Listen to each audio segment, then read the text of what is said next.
Chapter 704. And coincidentally, we are currently pursuing southern merchants who might be hiding somewhere in the south. A murder involving a servant from the southern countries and awakeners. It's worth pursuing any potential connection. After Myra left, Kishir, rather than simply waiting for those who had departed for the investigation, chose to briefly return to the cavalry branch. Nathan, I shall return with my assistant. You go ahead to the location I have instructed. Understood. Indeed, the carriage occupied by just the two of them was the ideal place for discussing matters not to be shared with others. As soon as Yidhir boarded and confirmed that no one was around, he immediately relayed newly recalled information and his own speculations. I remember from the previous game that a member of Baron Conche's household had seized the title of Duke Herney. It seems right to suspect that they are behind the second prince's death, and it would be prudent to investigate considering the southern merchants might be backing Baron Conche's family. That makes sense. I did notice an unusual reaction from you when Baron Conche's name came up earlier. Kishir rubbed his chin thoughtfully. When you told me about First Princess Myra from the previous game, I thought we should investigate those who might cover the succession rights to prevent the same tragedy from repeating. Yes, you did say that. It's embarrassing that the second prince passed away before I could properly finish my investigation. I managed to gather a list and some basic information about the families and legitimate claims to the succession. The Conche family was among them. It had only been a day since they had that conversation, so when had he found the time to conduct this investigation? Although it wasn't complete, the important part was that Kishir noticed the Conche family's involvement. Yidhir listened intently, feeling a renewed sense of awe at Kishir Laor's efficiency. Me too. Normally people would take probably months and do one task at a time, but they multitask. The Conche family doesn't have a significant presence within the Herney household. The current baron is the type to squander money, leaving them with little wealth, and they are only given cursory recognition because of their close blood ties and being a collateral branch. Kishir raised one corner of his mouth as if to ask if Yidhir understood the implication. In other words, if First Princess Myra were to disappear and the succession passed to a collateral branch, the family would have no reason to support them. If they emerged victorious in the previous game, then the second prince's recent death might just reveal the reason behind their success. And if that reason is indeed related to the southern merchants and their surrounding forces, then keeping an eye on Baron Conche's family now would increase our chances of finding them and their traces. Exactly. In that case, I'll go and investigate. Yidhir immediately volunteered. He couldn't be complacent, having seen a man capable enough to dodge Kishir's sword among those southern merchants. Given Kishir's position, needing to safeguard the cavalry branch and the suspicion surrounding the second prince's murder, he couldn't afford to be away for long. Yidhir thought it best for him to move discreetly. He was prepared to persuade Kishir if necessary, but to his surprise, Kishir merely glanced at his expression and nodded easily. I thought you would say that. You have my permission. Thank you. But go with Nathan. ... That fellow has also seen the pinnacle of swordsmanship, so he won't be a hindrance. Describing Nathan Zuckerman, a sword master, as mainly not being a hindrance seemed insufficient. Yet Kishir did so with casual ease. And then Yidhir finally guessed where Kishir had sent Nathan Zuckerman just before their own departure.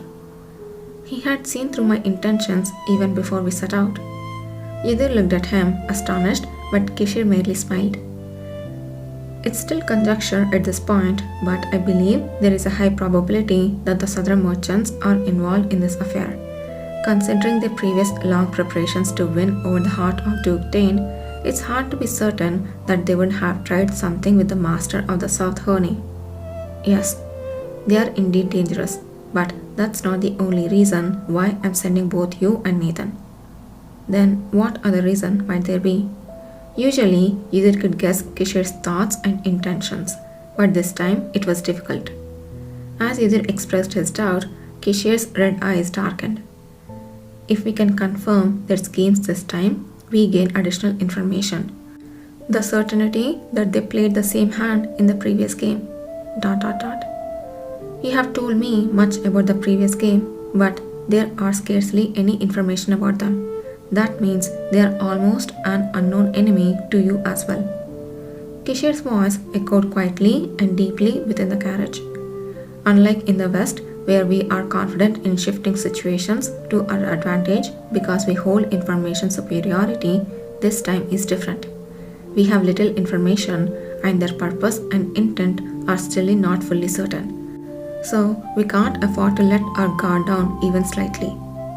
In such a situation, it's better to seek safety and find a way to securely protect the first princess rather than take risks in scouting an unknown and cunning foe. Yudhir too had made considerable efforts with the intelligence unit to dig up information on these southern merchants since their encounters in the west. However, he hadn't thought as Kishir did. But certainly, he's right. Yudhir now fully understood why Kishir had resorted to such a drastic measure as sending Nathan after himself for something as trivial as surveilling Baron Conche's family. It meant he didn't want to leave even a single chance for carelessness. Yudhir had twisted many paths of the future, saving those destined to die and achieving results that were never meant to be. Despite such extensive changes, some events still repeated themselves in different conditions, like the death of the second prince of Honi. If the southern country's involvement meant that outcome was inevitable, then it was hard to be certain that the first Princess Myra could entirely escape it. It was a time when swift and reliable verification was needed.